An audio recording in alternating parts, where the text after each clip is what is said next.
A'udzubillahi minasyaitonirrajim. Bismillahirrahmanirrahim. Assalamualaikum warahmatullahi wabarakatuh.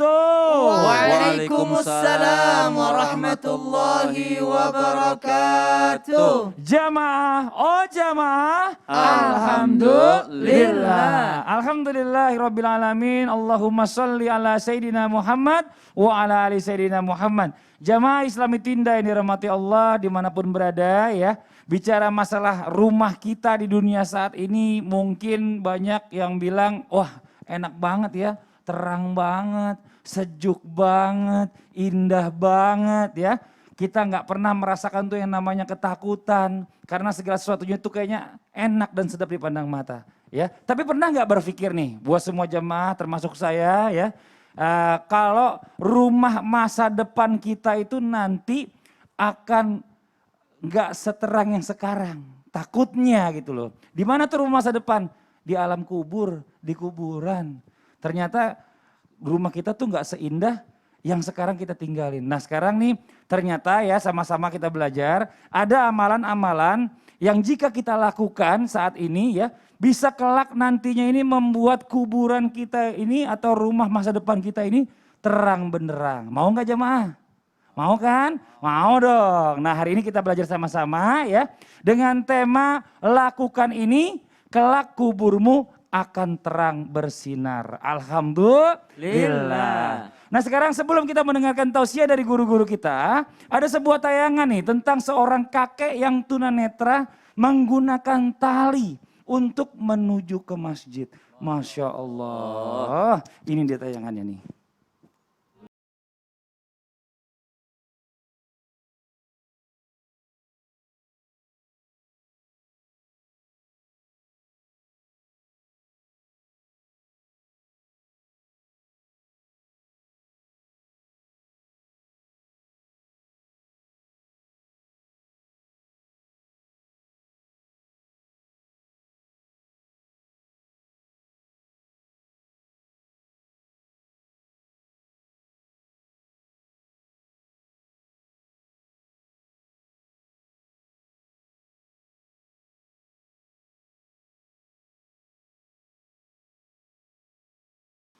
Masya Allah, luar biasa ya. Orang-orang yang maksudnya seperti kita ini kadang-kadang belum bisa tuh yang namanya melakukan hal-hal yang seperti itu ya. Maksudnya bisa datang tepat waktu ya walaupun Sehat jauh banyak datang. alasan. Nah makanya. Nah sekarang gini Bib nih, kita bahas satu persatu Bib nih, mudah-mudahan bisa jadi ladang amal buat kita semuanya ya.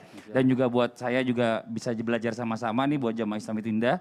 Dan amalan yang pertama yang katanya kalau kita jaga nih amalan nih ya, ini nggak bakalan yang namanya terputus nih dan juga bisa menerangi rumah masa depan kita atau kubur kita kelak nih. Mohon izin, amalan apa tuh Bib yang pertama? Tafadhol Bib. Izin Sa Maulana Syam Fadli. Assalamualaikum warahmatullahi wabarakatuh. Waalaikumsalam warahmatullahi wabarakatuh. Alhamdulillah rabbil alamin wa sallallahu wasallama ala abdihil mustafa al-amin sayyidina Muhammadin nurillahil mubin al-hadi ila siratihil mustaqim dhil khuluqil azim wa nahjil qawim. Allahumma salli wa sallim wa barik alaihi wa ala alihi wa sahbihi wa man sara fi darbih amma ba'd. Kalau berbicara tentang amalan apa yang bikin kuburan kita terang benderang. Karena memang ini adalah zulma. Nabi SAW beliau mengatakan kuburan itu tempat yang sangat gelap, sangat sempit. Tapi sesuai dengan amalan. Karena Allah Subhanahu wa taala Maha Rahmah kepada orang yang beriman kepada Allah Subhanahu wa taala sehingga pingin kalau ditanya sama semua kita kan orang itu kalau bicara kuburan takut biasanya. Orang kalau bicara mati itu takut biasanya. Tapi ada orang yang mukmin yang diberikan basyirah, artinya kabar gembira oleh Allah Subhanahu wa taala ketika mau meninggal dunia mendapatkan kuburannya diperlihatkan oleh Allah Subhanahu wa taala. Jadi di antara pemirsa, di antara yang bikin kuburan kita terang benderang, nikmat, mendapatkan keberkahan dari Allah luas, diluaskan oleh Allah Subhanahu wa taala. Yang pertama, amalan yang jangan kita tinggalkan, teruskan di jalan Allah Subhanahu wa taala. Apa amalan yang pertama? Yang pertama adalah menjaga sholat pada waktunya, menjaga sholat 5 waktu. Jadi kalau kan seperti hadis Nabi SAW barik alaihi wa ala alihi, hadis yang sering kita dengar, hadis yang sering kita mungkin sudah hafal ini hadis, awwalu ma yuhasabu yaumal qiyamah, artinya yang pertama dihisab oleh Allah Subhanahu wa taala adalah sholat. Ketika sholat kita hisabnya bagus, tidak meninggalkan sholat, sholat pada waktunya, kita jaga sholat kita karena Allah Subhanahu wa taala, maka Allah akan jaga kuburan kita diterangi oleh Allah Subhanahu wa taala. Makanya di antara yang bikin gelap kuburan, di antara keberkahan kehidupan kita diangkat oleh Allah Subhanahu wa taala, orang yang sering meninggalkan sholat 5 waktu, maka kuburannya digelapkan oleh Allah Subhanahu wa taala. Bahkan ada yang mengatakan ada ular besar yang kukunya itu namanya akra. Kukunya itu terbuat dari besi. Jadi orang yang meninggalkan sholat itu setiap hari digaruk sama itu ular.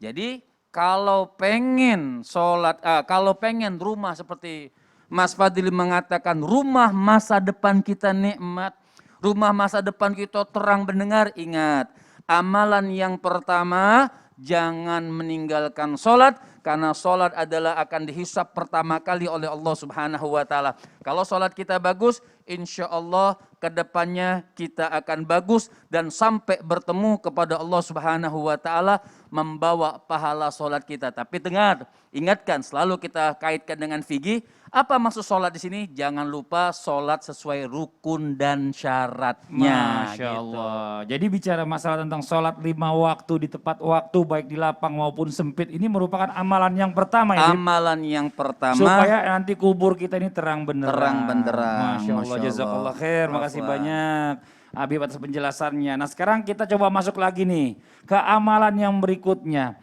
Yang saya dengar ini amalan yang kedua ini katanya nih, walau bisa menerangi kubur juga, tapi nggak mudah begitu saja kita dapatkan. Dan harus menjalani berbagai ujian dulu. Nah mungkin akan dijelaskan langsung sama guru kita, Ustadz Maulana. Mohon izin Ustadz Maulana. Saya pakai praktek sarung ya. Boleh Ustadz, silakan. Tafadhol. Ya. Tabe. Makasih. Bismillahirrahmanirrahim. Assalamualaikum warahmatullahi wabarakatuh. Waalaikumsalam warahmatullahi wabarakatuh. Allahumma salli ala sayyidina Muhammad wa ala sayyidina Muhammad. Allahumma salli alaihi. Ada banyak hal buat kita untuk bisa bentuk kehati-hatian, apalagi menjaga diri kita dari hal yang membahayakan kita kelak dari kemudian. Nah, izin Habib, makasih. Ya Allah, enggak usah Habib. Ana yang pakai, Ustaz. Oh, makasih. Habib baik banget. Jadi ada beberapa hal yang dalam hal ini kita harus menjaga sikap kita dalam hal untuk dalam kehidupan. Ya. Kenapa saya gunakan sarung? Kenapa Ustadz? Kenapa sarung itu simbol syariat sebenarnya. Dan ketahuilah, saya rasa Habib juga pakai baju turung itu biasa dalamnya ada sarungnya. Jadi sebenarnya kita itu diketahui sama orang Arab. Karena katanya sarung itu bagian dalaman. Iya, betul. Orang Indonesia tuh lucu ya, kita dalaman dia di luaran.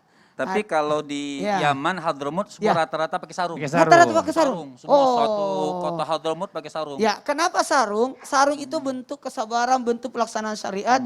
Makanya betul-betul harus dijaga. Apa itu? Orang yang sabar, bersikap sabar atau apapun, coba lihat. Ada nggak orang menggunakan sarung terus dia tidak sabar? Pasti sabar. Makanya ada orang menggunakan tabe. Izin saya. Penggunaan sarung, mohon maaf saya mau praktekkan. Mau praktek. Ya. Jadi kalau sarung itu dipakainya di area atas ya, bukan dari bawah ya. Kalau dari bawah berarti ada najis takutnya. Oh iya. Nah, jadi kalau pakai sarung itu coba lihat posisi yang ini. Garisnya di belakang. Terus mohon izin. Agak ribet ya. Bukan ini. Oh soalnya. itu, iya. Nah, jadi gini. Jadi betul-betul. Kalau Fadli suka di sini Ustaz makanya. Enggak gitu juga, Bib. Itu mah kemben gitu aja. Ya, bersabar aja. Jadi enak. Jadi kalau tadi Habib langsung menjelaskan tentang sholat, kita harusnya bentuk kesabaran itu. Kesabaran menjalankan ibadah. Jangan tergesa-gesa. Orang yang hidupnya sabar, itu Allah mudahkan dirinya. Kalau perempuan beda. Ini laki-laki. Iya. Kalau perempuan gini caranya. Ikatnya ya. Lama banget aku mau. Jadi kalau perempuan diturunin sampai segini. Oh iya. Ya, tapi nanti pada saat mau salat baru giniin. Kalau biasanya, ya kalau perempuan biasanya begini kan caranya. Ya sembarangan agak. Maksudnya gitu. Agak Tapi ya, kalau ya. mau salat dirubah posisinya. Nah, kenapa kata sabar ini, mohon izin, kesabaran dalam apa? Orang yang sabar itu Allah suka. Allah cintai. Innallaha ma'as-sabirin, orang yang sabar itu dicintai Allah. Dan orang yang sabar itu mendapatkan keberuntungan. Jadi inti, kalau kita mau terang di kubur, enak di kubur, hiduplah dalam kesabaran. Kesabaran. Kehati-hatian kita, bahkan sarung itu adalah bentuk kehati-hatian. Coba kalau di Mas Fadli, ada sarung di mobil? Ada. Ada, harus. Sebaiknya di mobil itu ada sarung. Sejadah. Sejadah, sarung, sarung. iya. Memang itu bentuk kehati-hatian, bentuk warak itu loh. Masya Allah. Udah, Jadi cocok. kalau mau terang kuburnya, dimudahkan Yang kedua, kuburnya. Yang sifat kedua, sabar. Sifat sabar. Masya Allah. Udah, lanjut aja Ustadz, nggak apa-apa. Ya Allah, keren juga nih Ustadz Maulana. Wih, kayak Andi dari Makassar nih, tinggal pakai peci bugi aja nih kayaknya nih. Wah, luar biasa. Nah nih buat jamaah Islam itu indah ya, luar biasanya ini ada juga nih sebuah tayangan ya. Kalau kita bicara masalah orang-orang yang soleh ini, Allah ini selalu menjaga nih. Mayatnya bahkan dijaga. Nah berikut ada sebuah tayangan tentang jasad yang masih utuh setelah 35 tahun dikubur. Allahu Akbar. Ini dia tayangannya nih. Kejadian di luar nalar menggemparkan warga Kelurahan Handap Herang, Cijunjing, Ciamis, Jawa Barat Selasa siang.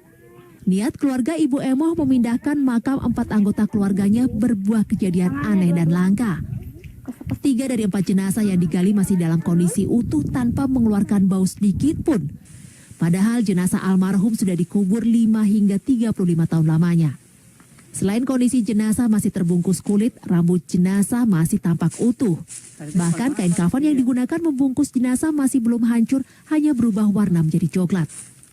Jenazah yang digali merupakan Jalaluddin, suami Ibu Emoh yang wafat 35 tahun silam akibat sakit tipus. Jenazah Sasmita, ayah Ibu Emoh yang wafat 14 tahun akibat stroke, serta jenazah Kaimita yang wafat 5 tahun silam. Sementara 1 jenazah keponakan Ibu Emoh sudah menjadi tanah, tidak menyisakan tulang belulang. Keluarga sengaja memindahkan makam akibat areal pemakaman keluarga akan dijadikan lahan perumahan. Allahu Akbar ya, ini luar biasa banget ya. Ini sama-sama yang harusnya mesti kita pelajari nih. Bicara masalah tentang amalan yang berikutnya yang akan dibawakan oleh guru kita Ustadz Syam. Yang bisa membuat nanti rumah masa depan kita ini atau kubur kita ini selalu terang. Wow, terang benderang dan bahkan jasad kita ini akan bisa tetap utuh walaupun kita sudah meninggal dunia dalam waktu yang cukup lama seperti tadi 35 tahun. Tafadhol Ustaz Syam penjelasannya. Habib guruku Ustaz Maulana, Habib, Masya Allah, Mas Fadli, serta para alim ulama dimulakan Allah Subhanahu Wa Taala. Alhamdulillahi Rabbil Alamin, wassalatu wassalamu ala ashrafil anbiya wal mursalin, Sayyidina Muhammadin wa ala alihi wa sahbihi ajma'in, asbahna wa asbahal mulku lillahi Rabbil Alamin, subhanaka la ilma lana illa ma 'allamtana innaka antal alimul hakim. Jamaah yang dimuliakan Allah Subhanahu Wa Taala, para sahabat mendengar daripada baginda Nabi Sallallahu Alaihi Wasallam bahwa Rasulullah Sallallahu Alaihi Wasallam bersabda ada 30 ayat di dalam Al-Quran yang mana dia akan menjadi syafaat untuk kita. Dan 30 ayat tersebut adalah surah Al-Mulk. Maka amalan yang ketiga yang insya Allah menjadi hiasan, menjadi penerang, menjadi al-mani'ah nanti adalah yakni surah Al-Mulk. Tabarakalladzi biyadihil mulk wa huwa ala kulli syai'in qadir. Dari sahabat Abdullah ibn Abbas, beliau berkata, sebahagian daripada sahabat Nabi SAW pernah yang namanya membuat kemah. Karena orang Arab perjalanan jauh, jadi mereka mampir atau transit. Kemudian mereka membuat kemah di suatu tempat yang mana mereka tidak ketahui sebelumnya tempat apakah demikian. Maka di suatu malam ketika hendak beristirahat, ada yang terganggu di antara para sahabat mendengarkan, siapa sih tengah malam begini baca surah Al-Mulk. Akhirnya subuh datang, mereka saling bertanya, kau yang semalam baca surah Al-Mulk, bukan saya? kamu yang baca surah Mulk, bukan saya. Kamu yang baca surah Mulk, bukan saya. Lalu dari mana datangnya suara tersebut? Maka mereka menghadap kepada baginda Nabi SAW. Maka Rasulullah SAW menjelaskan kepada sahabat-sahabat beliau. Maka ternyata radhiyallahu anhum, maka ternyata mereka berkemah di atas tanah pekuburan. Dan suara surah Al-Mulk, Tabarakalladzi biyadihil mulk, yakni daripada sebahagian daripada penghuni kubur yang ada di bawah. Maka ternyata sampai ke dalam kubur pun suara daripada Al-Quran, syafaat daripada Al-Quran masih ada untuk para pembacanya. Jikalau tadi dijelaskan yakni salat, jikalau tadi dijelaskan yakni sabar, maka selanjutnya amalannya adalah membaca Al-Quran. Dan ada memang ayat-ayat atau surah-surah yang dikhususkan. Jadi kalau ada mungkin orang-orang yang suka protes, kenapa sih yasinan mulu? Jangan diprotes. Kenapa sih baca ini mulu? Kenapa kok enggak baca ini? Kenapa enggak semua aja Al-Quran dibaca? Bagus, afdol mengkhatamkan Al-Quran. Tapi memang tidak bisa dipungkiri ada ayat-ayat yang mempunyai fadilah atau keutamaan-keutamaan yang dijelaskan langsung oleh baginda Nabi SAW. Ya, jangan pas orang baca Al-Fatihah dibilang, kenapa enggak Al-Baqarah gitu kan. Ya, Al-Fatihah, kenapa enggak Al-Baqarah? Atau misalnya orang baca misalnya Yasin malam Jumat diprotes. Misalnya dikatakan, Yasin itu bukan sunnah malam Jumat. Yasin itu apa? Malam Jumat itu adalah Al-Kahfi.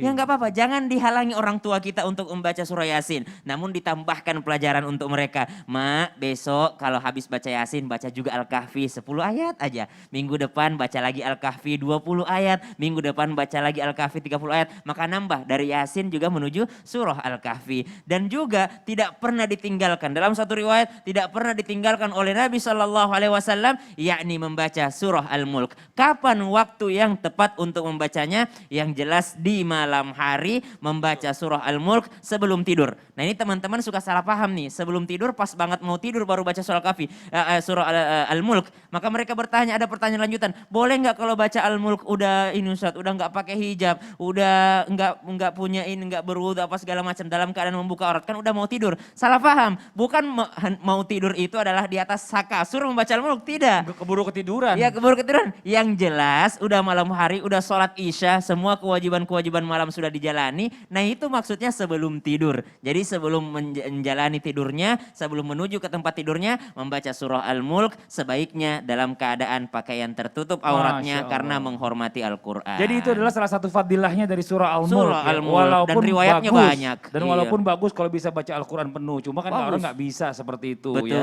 Paling nggak kalau memang waktu yang singkat kita bisa pilih dan fadilahnya luar biasa. Betul, Masya Allah. Masya Allah. Jangan pernah melarang ya. Iya. Kebanyakan yang melarang itu justru nggak baca masalahnya. Subhanallah. Allahu Akbar. Nah sekarang kita lanjut lagi nih buat jamaah Islam itu Indah. Nanti kita akan mendengarkan lagi ya. Ada lagi nih kita bicara masalah tentang amalan yang keempat. Yang katanya ini membuat kubur kita ini terang ya, terang benderang. Dan menjauhkan yang namanya segala siksaan dalam kubur kita. Kalau kita lakukan ini dan ini luar biasa pahalanya. Yaitu berhubungan dengan keikhlasan. Bisa sedikit dikasih spoiler Bib? Tanggung Bocoran. kalau dikit, kalau sedikit itu tanggung. Kenapa Bib? Nanti aja setelah ini sebab panjang bahasanya. Oh gitu, nggak mau ngasih sedikit aja? Jangan. Oh jangan, ya udah nggak apa-apa. Karena yang di rumah juga lagi ada yang belum kebagian apa, dapat pulpen buat nyatet ya. Ya udah, ambil pulpen dulu, catat sama-sama. Ya mudah-mudahan ini berkah buat kita semuanya. Dan buat yang di rumah jangan kemana-mana, kita segera kembali lagi tetap di Islam itu Indah. Jamaah, oh jamaah, Alhamdulillah. Lillah.